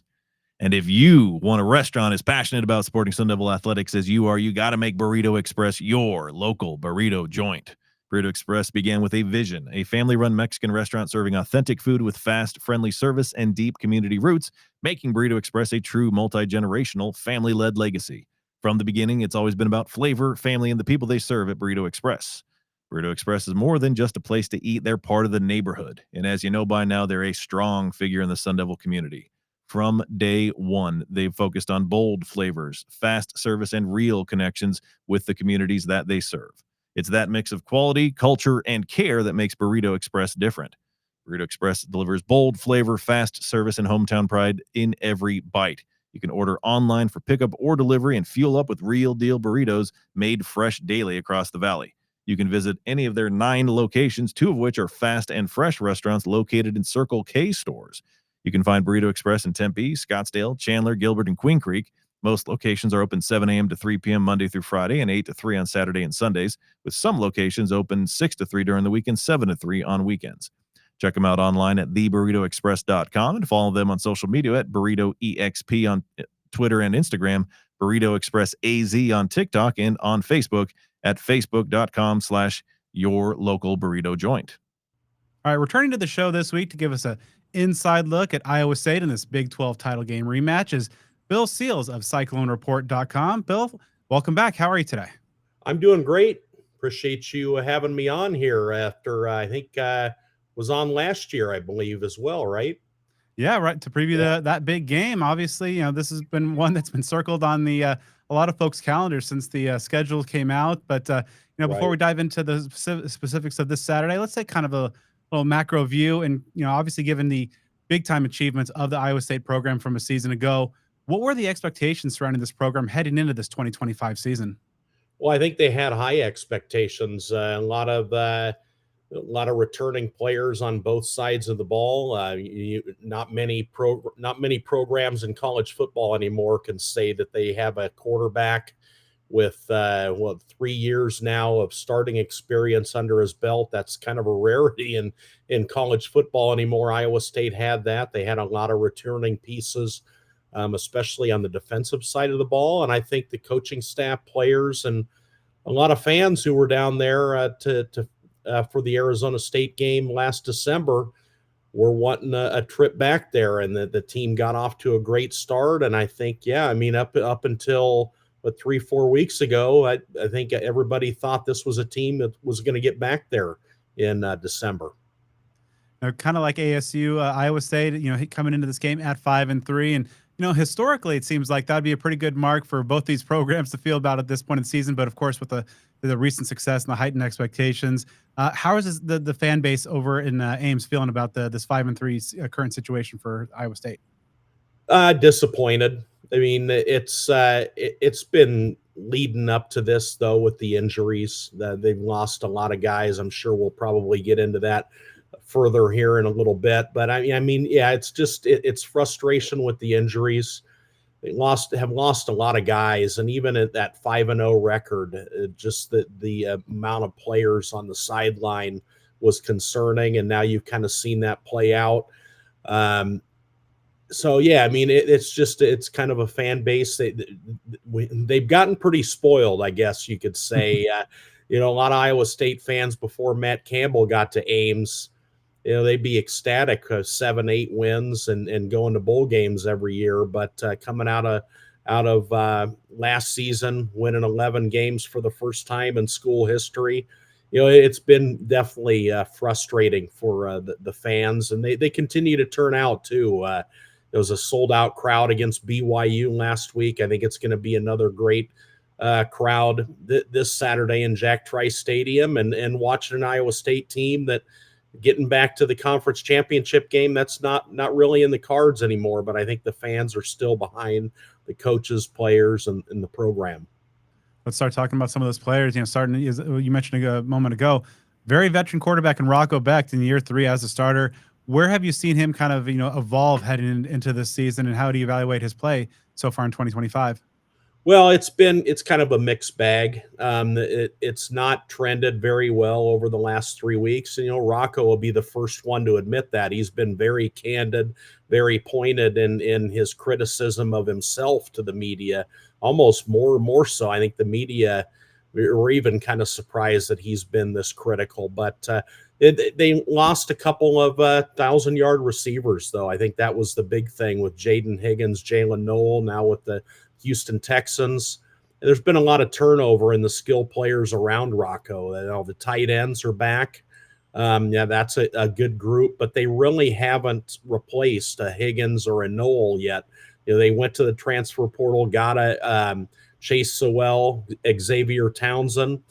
Those guys were expected to do big things, and it's just kind of been up and down for them. So I think Rocco's kind of been with those receivers that he had the last couple of years. I think they made great catches, great plays, and I think for Rocco were safety valves but yeah, I mean, it's been a total changeover this year, and that group's at times here over the last the 3-game losing streak here, they just haven't been on the same page all the time, and that's definitely been very concerning, I think, for Iowa State fans to see. Of course, you mentioned, losing 2,000-yard receivers is certainly going to leave a void on that side of the ball. It seems like, the tight ends have played a very prominent role in the passing game so far. Who are the pass catchers that this ASU defense is going to need to watch out for on Saturday? Well, Ben Bramer and Gabe Burkle, those are the 2 tight ends you alluded to. I think that's where Rocco's looking consistently, and game in and game out. And Matt Campbell, one thing he said today in his press conference is, well, and even Taylor Mauser as well, the OC, there's 7 or 8 receivers right now that can go out and make plays for Iowa State. Now, that hasn't happened consistently. It's kind of been a revolving door, I guess. So, but I think you always go back to those 2 tight ends. Those are the go-tos. I mentioned Chase Sewell, Xavier Townsend, the 2 transfers. Brett Eskildson, he's a sophomore, played a lot as a true freshman, so he's a true sophomore, and he had the 75-yard touchdown over the top against BYU to get things started last week. So he's shown well in flashes, probably one of the fastest players on the team. And you've got I mean, it's a cast of like 3 or 4 guys with Carson Brown, one of them, Eli Green, the list, Dominic Overby. The list has gone on and on. It's a deep group, but it's just one that's not consistently performed well on Saturdays. couple of veteran backs and Abusama and Hansen coming back as well to provide some backfield depth there. Overall, what do you foresee as kind of the offensive game plan or some of the things that this Cyclone offense is going to want to do on Saturday against the Devils? Well, I think it's all got to start with getting back to us. Well, they've established the ground game. The last few weeks they've run the ball really well. Abu Sama the 2 games ago, leading into the bye week, he had 177 yards against Colorado. Now Carson Hansen was out for what amounted to a game and then the half of a game with a concussion. He returned last week and had a big game. So, those two are really running the ball well, and Iowa State is a team. And I think just with some of the struggles that they've had in the pass game, the receivers and Rocco Beck not being on the same page, I think Iowa State's got to lean on that ground game and the offensive line too. I don't think they probably get enough praise for what they've done, but they were opening up some massive holes against BYU, and then just for one reason or another, there were about 4 or 5 plays where that game just unraveled on them last week. So I think the identity got to start back on the ground and go into an area what's been a big strength for this offense in recent weeks.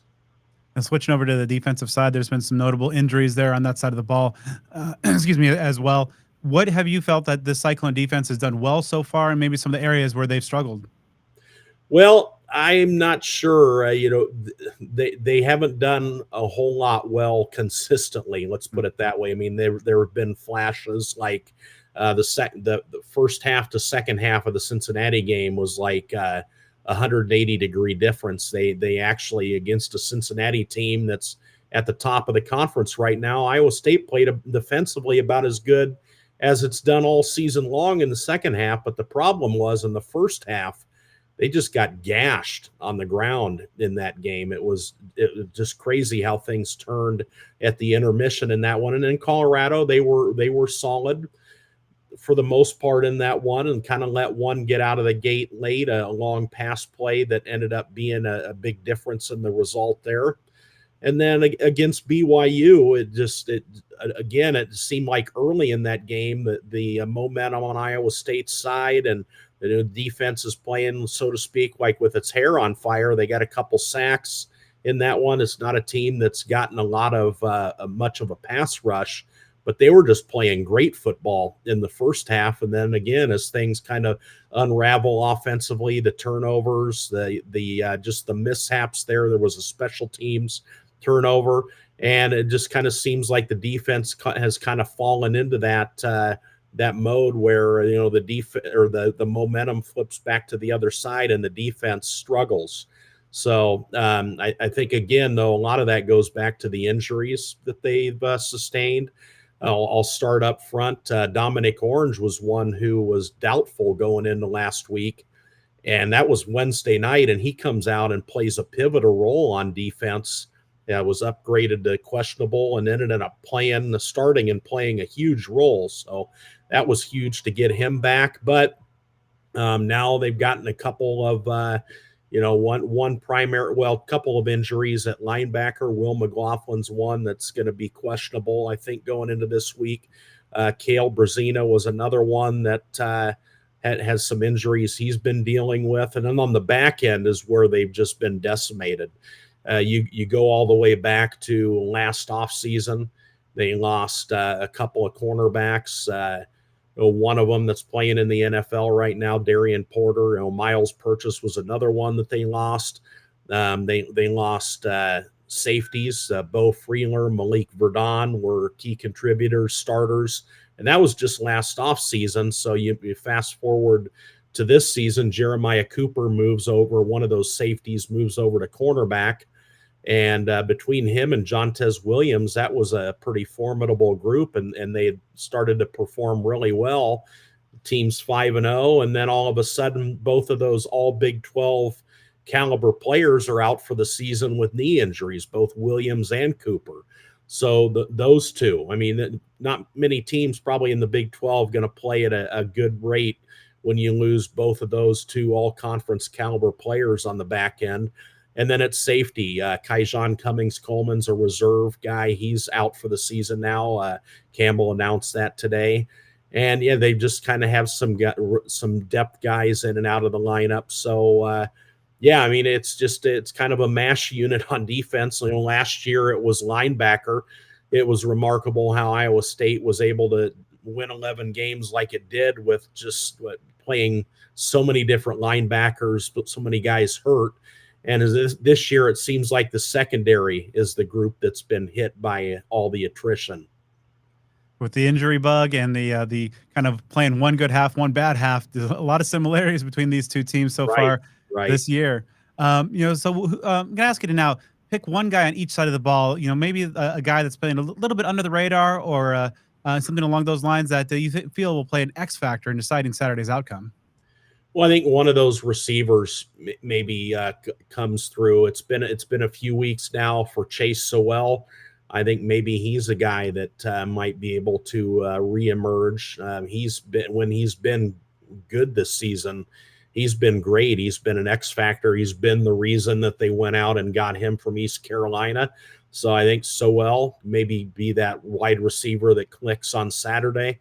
Then you flip over on the defensive side. I think again, if Dominic Orange can get himself back even closer to 100%, it was a surprise that he even played last week, and he went out and played well. A PFF grade was about as good as it's been this season. So I think again, in a 3-3-5 defense like Iowa State plays, it all starts with being good up the middle, and it all starts with Dominic Orange. So I think he's one you look for Iowa State. He's got to be an X factor on Saturday as well. So ASU, of course, making the trip back to Ames. So what kind of atmosphere is the Sun Devil team going to see? Like, what kind of environment for opposing teams does Jack Trice Stadium present? Well, I tell you what, last Saturday it was about as loud as we've heard it in years with BYU and Iowa State. About everything was going well possible in the first half of that game. They're driving the ball, leading 17-7, just 20 yards away from scoring a touchdown, would have put them up 24-7.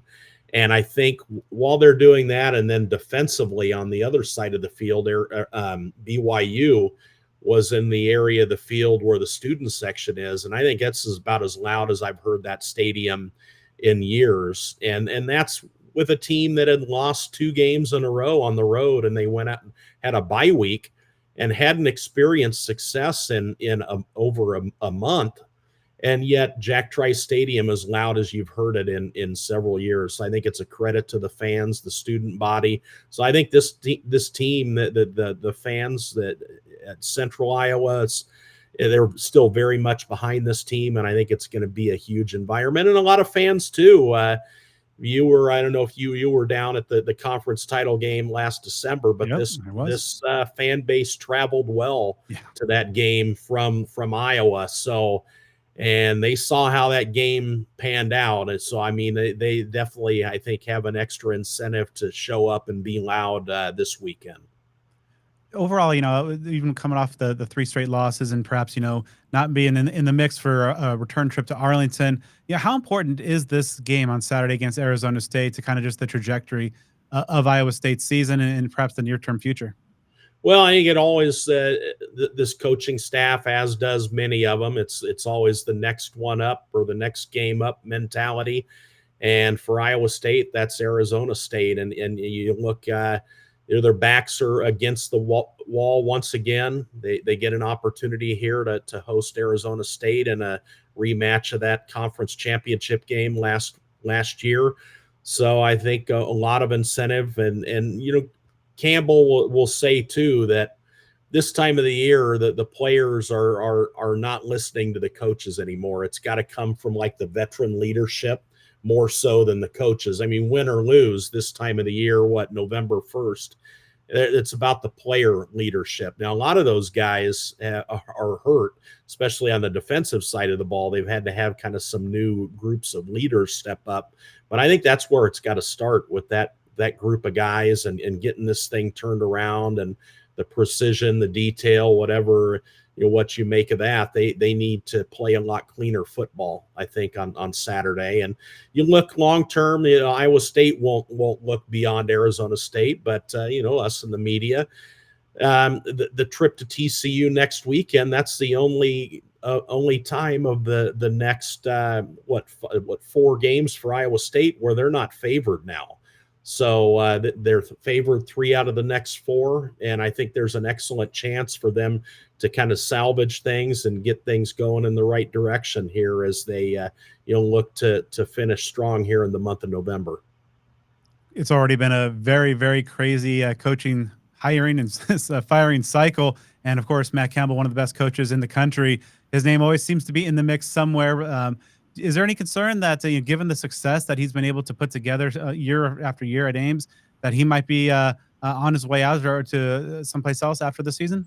Yeah, I don't think so. I think that he's been here long enough now, 10 years. There's certainly, after that 2020 season that they had, I'll look back to that, the win over Oregon, the New Year's Six bowl game, and just the crazy, COVID year and all of that. I think there have been opportunities for him to go elsewhere, and he's not. He's chosen to stay at Iowa State. So, I always chuckle at the when Dan Campbell was hired as the Detroit Lions head coach. One of the first things he quipped about in that was that they hired the wrong Campbell, or he hopes that they hired the right Campbell, because Matt had been rumored to that job and was interested in it. They hired Dan Campbell. So that was always kind of funny to look back on. But anyway, I think there's been moments where he could have jumped in the past few years, but I truly think that he's in this thing long term. And he's another guy too that he's been pretty open and honest about how he doesn't like the way things are going in the college football landscape with a lot of things. And I think just taking on a more high profile job in the SEC or the Big Ten, I'm not sure that really is for him. And I think he likes what he's got going at Iowa State. Well, Bill, as always, thank you so much for taking the time, sharing your expertise and insight into Iowa State. Encourage our folks, head over to CycloneReport.com. Brush up on ASU's opponent for this Saturday. Bill, thanks again. Appreciate you having me. While many ASU stores have come and gone, Cactus Sports is a community staple. Founded, owned, and operated by ASU alumni since 1992, every purchase made through Cactus Sports results in royalties that help support Arizona State University. Many of their competitors have been bought out and operated by out-of-state corporations, while Cactus Sports stays locally owned and operated. They consider it a privilege to be able to work together with their guests, alumni, fans, and students who help give input for some of the products that Cactus Sports buys. When you purchase from Cactus Sports, not only are you assured of the highest quality, officially licensed merchandise, you also have the satisfaction of knowing that you've truly helped to support a local Sun Devil-owned small business.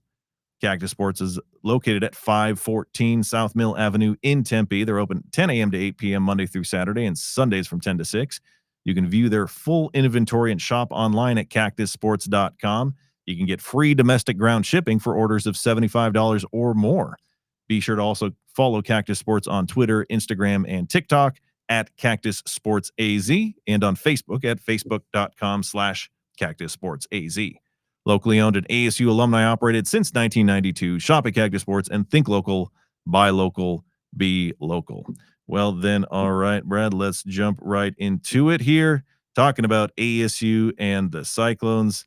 Man, when we saw the schedule come out and when we were really getting fired up for this season, this, day after Halloween game in Iowa was expected to be a clash of the Titans. And though it's not like both seasons have completely fallen apart for these two teams, it just certainly does not have the hype that we thought and hoped that it would when we were talking about this months ago. Most years, if Iowa State or Arizona State were 5-3 at this point, they'd probably fan bases would be pretty happy with that result, but it's certainly not. A lot of parallels between these two teams this year, and obviously it starts at the record at 5-3. But both teams hit really hard with injuries. Both teams returned a lot of people from the prior season.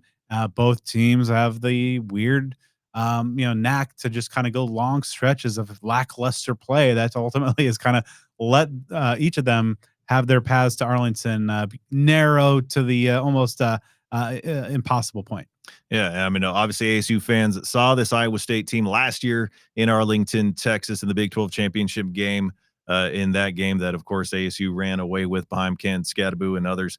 But that is not the norm for this Iowa State program. They finished 11-3 last year. That's the first double-digit win season in program history.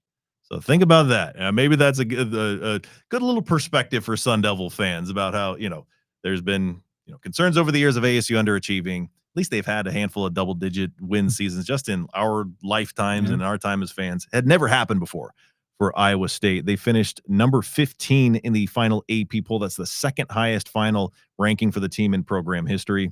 The guy who's done that and had a great deal of success, especially, comparatively speaking, is head coach Matt Campbell. He's in year 10. That's wild to me that he's been there. Yeah. Right. He was hired in 2016. Okay.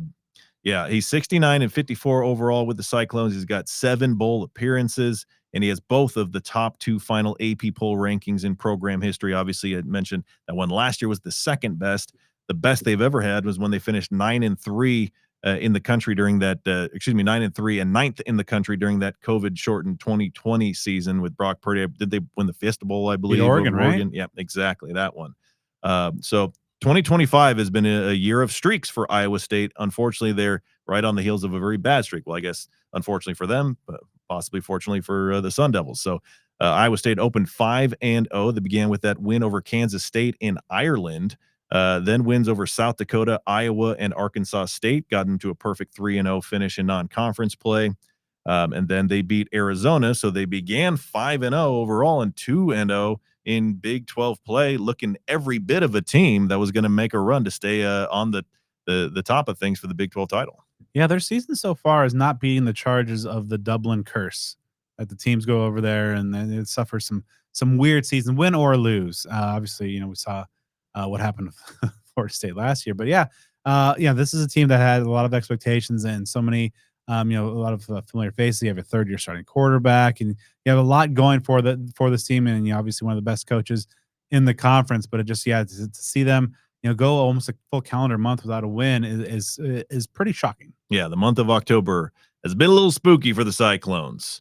They 3 consecutive losses, first to Cincinnati, then Colorado, and most recently BYU. I guess that's one thing, though ASU has losses that are not good games and disappointing and frustrating and even a blowout loss. I mean, you can certainly say that ASU has not lost to a bad team yet. And so that stain of Colorado, that loss for Iowa State, that one is just kind of is a head scratcher to me. Yeah, I mean that's this is a conference where anybody can beat anybody, but anybody shouldn't beat anybody. Yeah, exactly. So, man, like you said, a lot of parallels between these two teams. They're looking to get back on track. With ASU having lost 2 out of 3, Iowa State having lost 3 straight. Again, we've said it many, many times. These teams' early season goals are seemingly off the table, and so we'll see what that does as far as the impact it has on this matchup. So let's jump into the personnel here. Rocco Beck mentioned him a little bit ago. He's proven commodity. ASU saw him in the Big 12 championship game last year and really had a day against him. He's having the decent to good season. Nothing really jumps off the page. Averages a little over 240 passing yards per game, 10 touchdown passes, 6 interceptions, 60 net rushing yards. He has a team high of 7 rushing touchdowns. I mean, you get double digits on rushing touchdowns.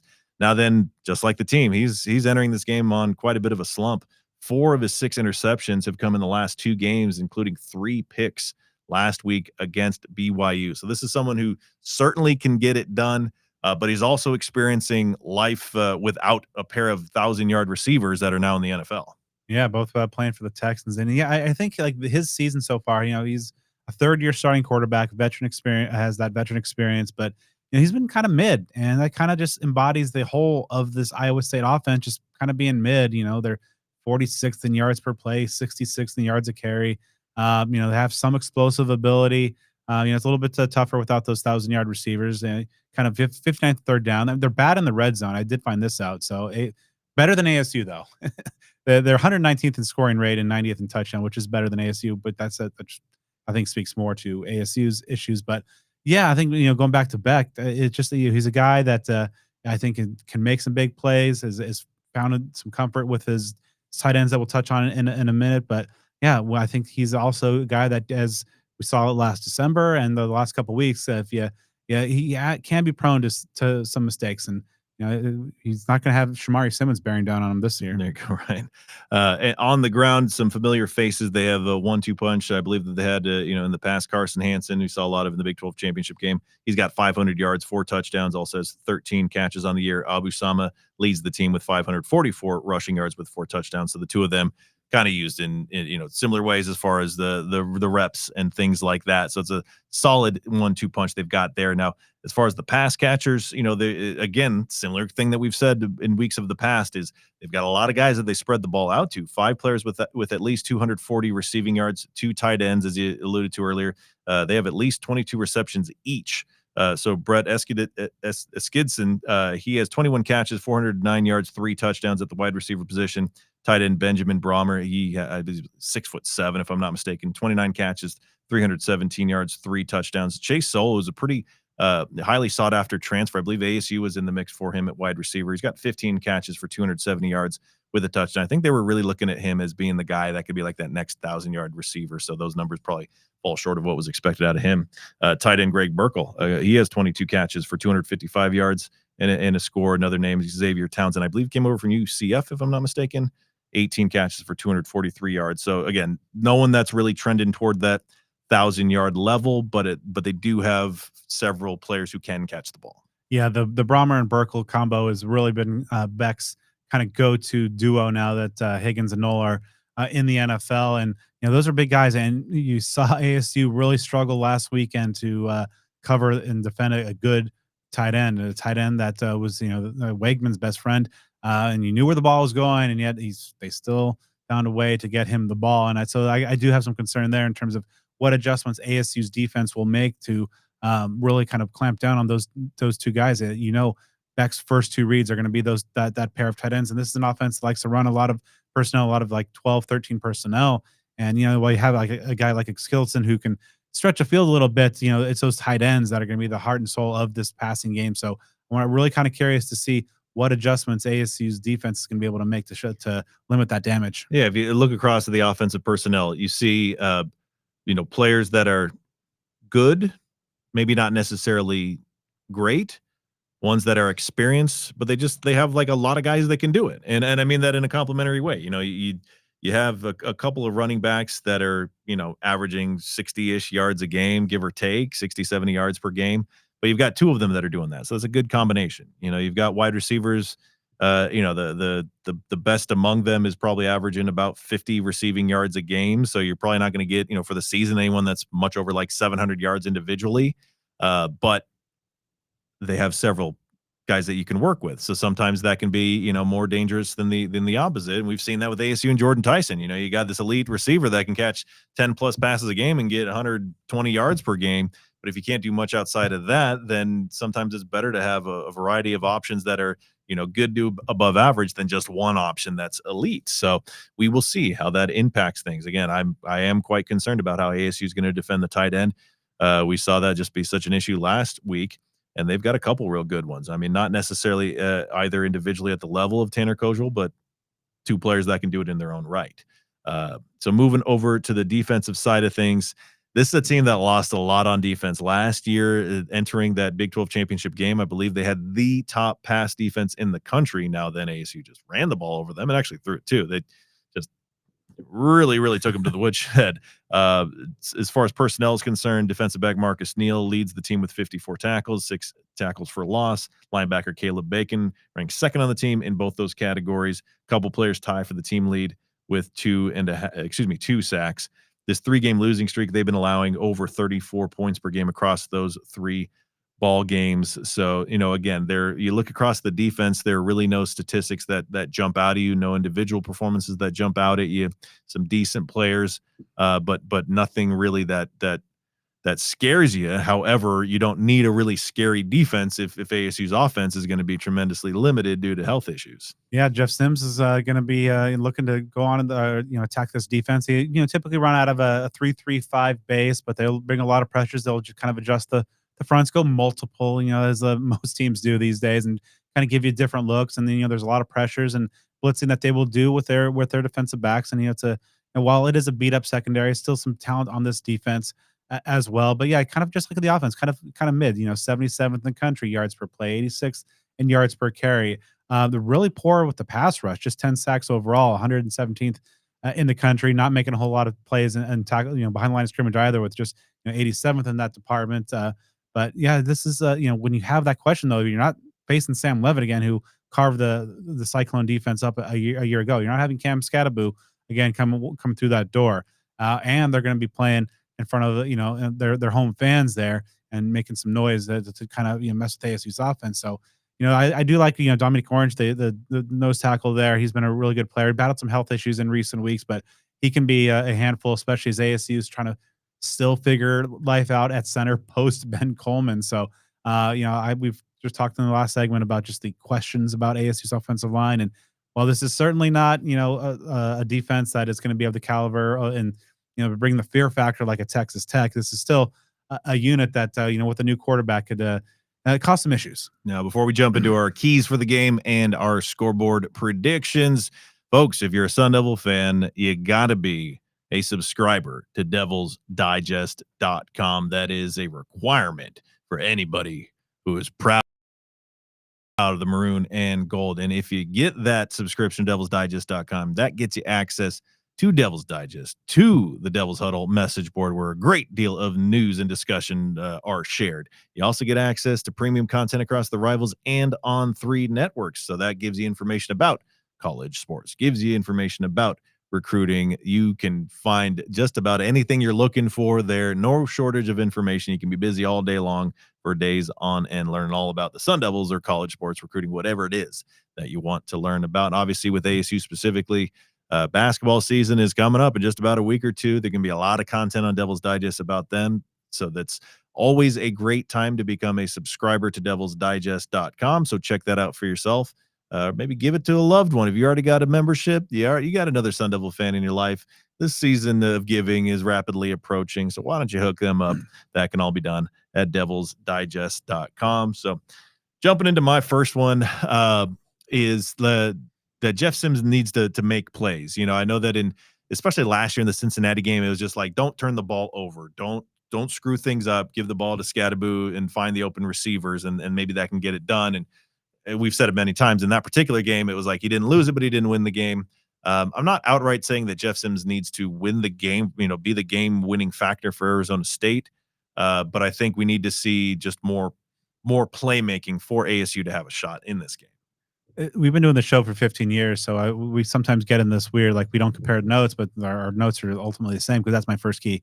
Yeah, you got to get Jeff Sims going early, and he's got to actually be a factor in helping you pull off this upset.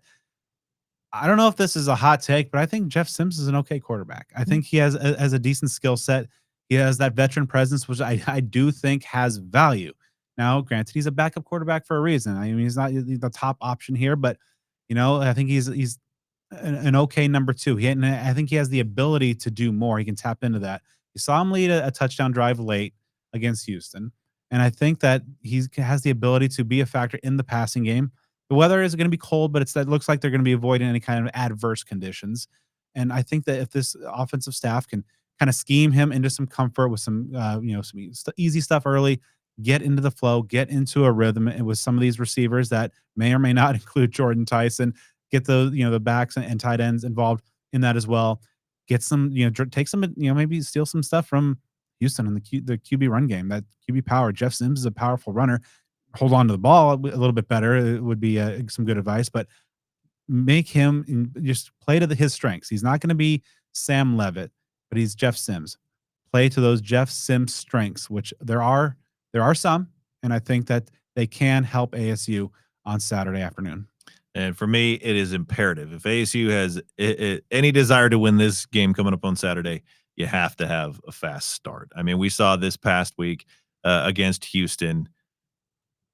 It was after the difference between the first two defensive drives for ASU and the rest of the game. I mean, that was the difference in the game. Now, granted, the offense could have really helped the team out, but just that slow start by the defense was a deciding factor.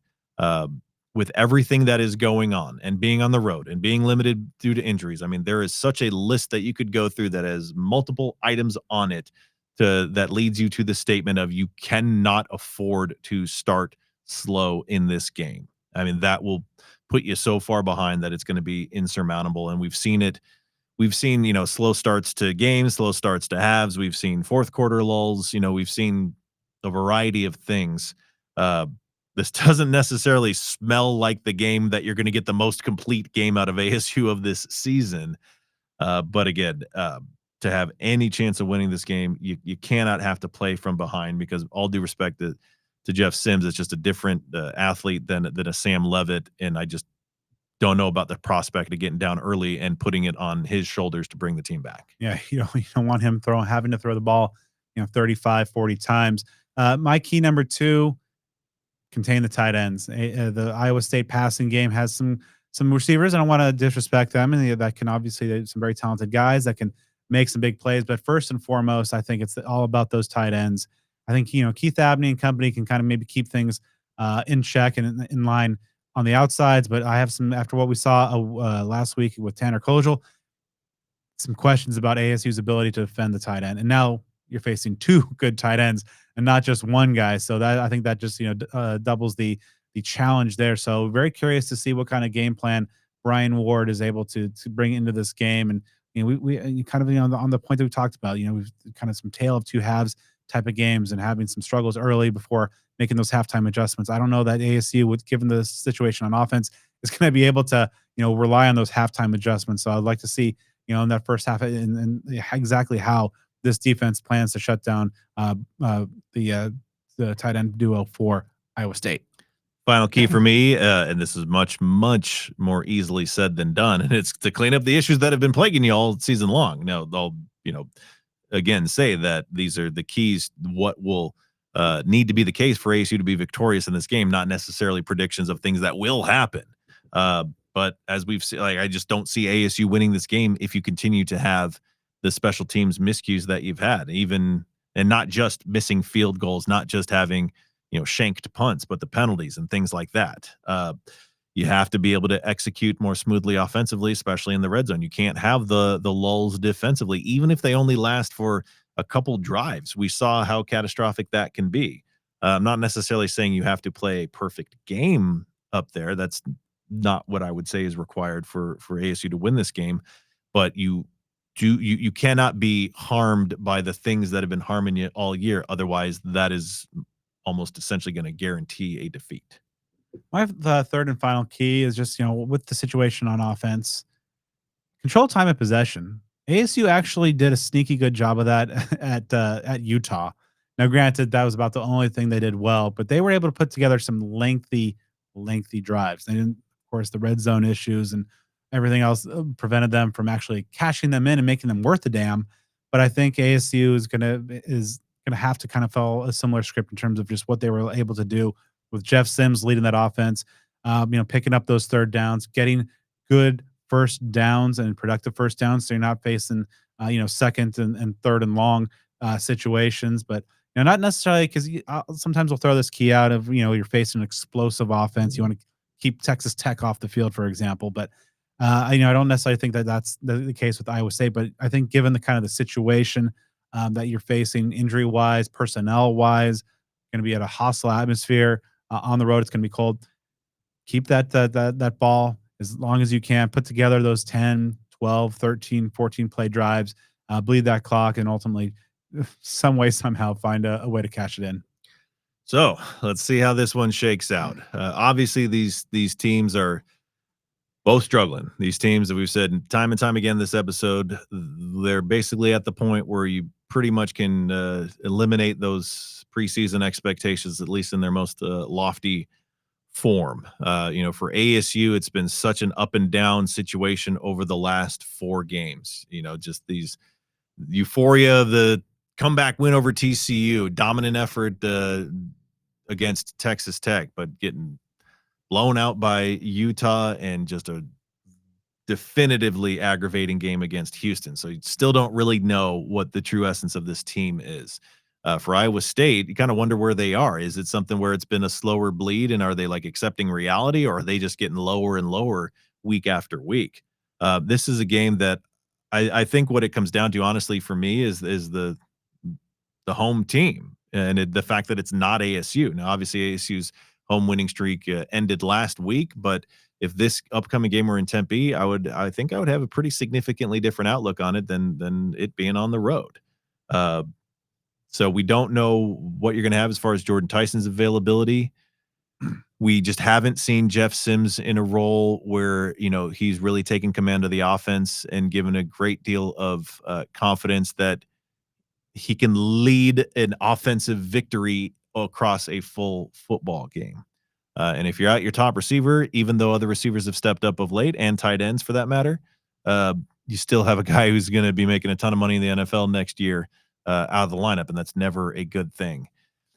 And then on top of that is just kind of that X factor of, again, ASU's not mathematically eliminated, but I think anybody who knows that you can't have any sort of expectation to go to the Big 12 title game. And when big goals are off the table, that can affect the psyche and the performance of a team. Now, again, since they're not mathematically off the table, I don't think that's as big a deal as it could be in like late season circumstances when you simply can't do a thing. All that to say, I just still don't love the matchup.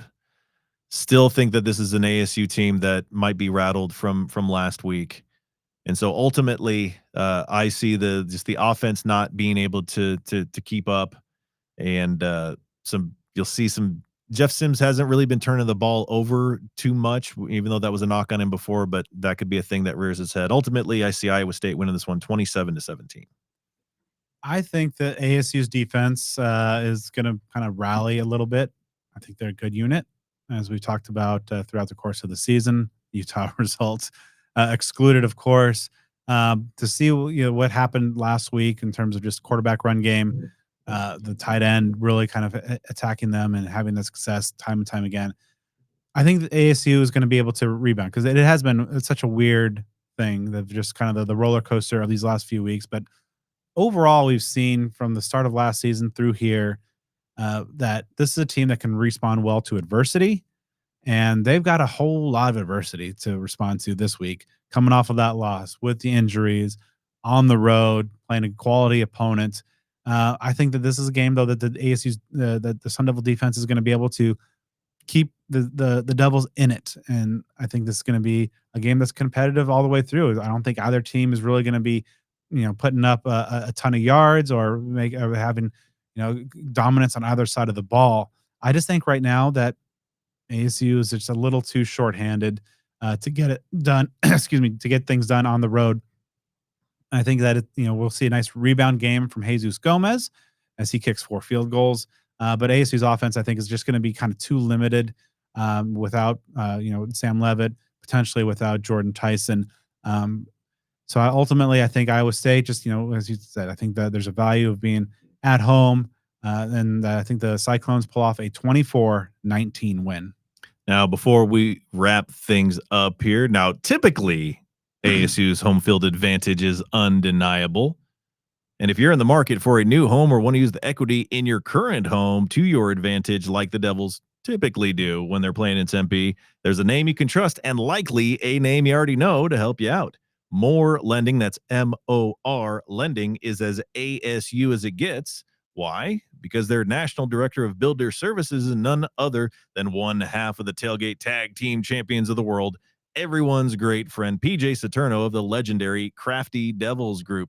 PJ and his crew sure know how to get Sun Devil fans ready for ASU game days, and with over 40 years of experience in mortgage lending, PJ and his team will do their absolute best to help you with your mortgage needs. At More Lending, they truly put the customer first and care about helping you in the best ways possible.